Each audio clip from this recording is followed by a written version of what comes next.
دنیا کا ظالم اور وحشی ترین انسان ہلاکو خان اپنے گھوڑے پہ شان سے بیٹھا ہوا تھا۔ چاروں طرف تاتاری افواج کی صفیں کھڑی تھی۔ سب سے آگے ہلاکو خان کا گھوڑا تھا۔ ہلاکو خان کے سامنے قیدی مسلمانوں کی 3 صفیں کھڑی کی گئی تھی، جن کو آج ہلاکو خان نے اپنے حکم پر قتل کرتے ہوئے دیکھنا تھا۔ پھر وہ ظالم بولا، ان کے سر قلم کر دو، اور جلاد نے لوگوں کے سر کاٹنے شروع کر دیے۔ پہلے صف میں ایک کی گردن گئی، دوسری کی گردن گئی، تیسرے چوتھے کی۔ پہلی صف میں ایک بے قصور بوڑھا غریب قیدی، جو کہ اپنے گھر کا واحد کفیل بھی کھڑا تھا، وہ موت کے ڈر کی وجہ سے دوسری صف میں چلا گیا۔ پہلی صف کا مکمل صفایا ہو گیا۔ ہلاکو خان کی نظروں نے اس بوڑھے کو دیکھ لیا تھا کہ وہ موت کے خوف سے اپنی پہلی صف چھوڑ کر دوسرے صف میں چلا گیا تھا۔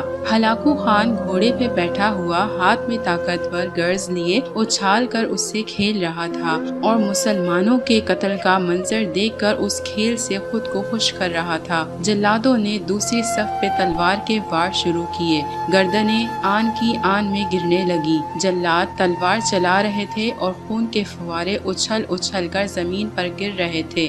اس بوڑھے بابا نے جب دیکھا کہ دوسری صف کے لوگوں کی گردنیں کٹ کر اس کی باری بہت جلد آنے والی ہے، تو وہ بھاگ کر تیسری صف میں کھڑا ہو گیا۔ ہلاکو خان کی نظریں اس بوڑھے پہ جمی ہوئی تھی کہ اب تو تیسری صف آخری ہے، اس کے بعد ہی کہاں چھپنے کی کوشش کرے گا۔ اس بے وقوف بوڑھے کو میری تلوار سے کون بچا سکتا ہے؟ میں نے لاکھوں انسان مار دیے تو یہ کب تک بچے گا؟ تیسری صف پہ جلادوں کی تلوار بجلی بن کر گر رہی تھی۔ ہلاکو خان کی نظریں مسلسل اس بوڑھے پہ تھی کہ وہ کیسے بے چین ہو کر موت کی وجہ سے بے قرار ہے۔ تیسری صف کے انسانوں کی گردنیں گر رہی تھیں۔ جلاد بجلی کی سی تیزی سے اس بوڑھے بابا کو پہنچا تو ہلاکو خان کی آواز گونجی، رک جاؤ، اس کو ابھی کچھ نہ کہو۔ بابا بتا، پہلی صف سے دوسری صف میں بھاگ آیا، جب وہ ختم ہوئی تو تیسری صف میں بھاگ آیا۔ بابا اب بتا، مجھے پیچھے تو کوئی اور صف بھی نہیں، اب تو بھاگ کے کہاں جائے گا؟ اب تجھے مجھ سے کون بچائے گا؟ اس بوڑھے نے آسمان کی طرف دیکھا اور کہا، میں نے پہلی صف کو اس لیے چھوڑا کہ شاید میں دوسرے میں بچ جاؤں، لیکن موت وہاں بھی پہنچی۔ پھر میں نے دوسری صف کو چھوڑ دیا کہ شاید تیسری میں بچ جاؤں۔ ہلاکو نے گرز کو ہاتھ میں اچھالتے ہوئے کہا، بابا کیسی ہام خیالی ہے یہ، کیسی بہکی باتیں کر رہے ہو؟ بھلا تمہیں میری تلوار سے کوئی بچا سکتا ہے؟ بوڑھے مسلمان نے زمین و آسمان کی ہر چیز کے مالک اس واحد لا شریک رب پر بے انتہا یقین کے ساتھ کہا، وہ اوپر والی ذات اگر چاہے تو کچھ بھی ہو سکتا ہے، اور اگر وہ چاہے تو مجھے تجھ سے بچا سکتا ہے۔ کیسے بچا سکتا ہے؟ ہلاکو خان نے اتنے تکبر میں آ کر کہا کہ اس کے ہاتھ سے گرز گر پڑا۔ ہلاکو خان چابک دست، ہوشیار،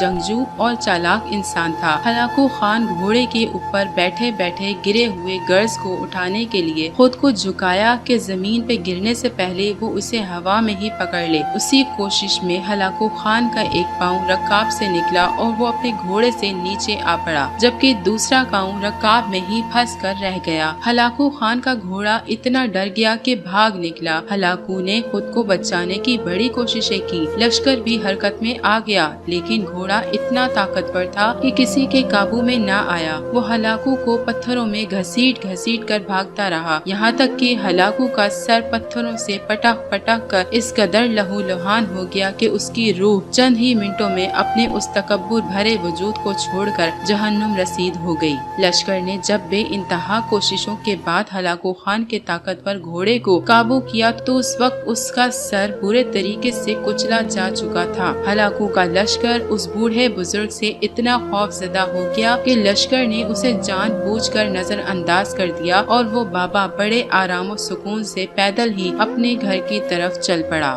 مظلوم کی آہ سے ڈرو، کیونکہ جب وہ اللہ سے رجوع کرتا ہے تو قبولیت بہت دور سے اس کا استقبال کرنے آتی ہے۔ یہ تحریر تمام اہل ایمان، خصوصاً قانون و انصاف کے رکھوالوں کے لیے ہے۔ ناظرین، اگر آپ کو ہماری یہ کہانی پسند آئی ہو تو ہمارے چینل کو لائک، شیئر اینڈ سبسکرائب کرنا نہ بھولیے گا۔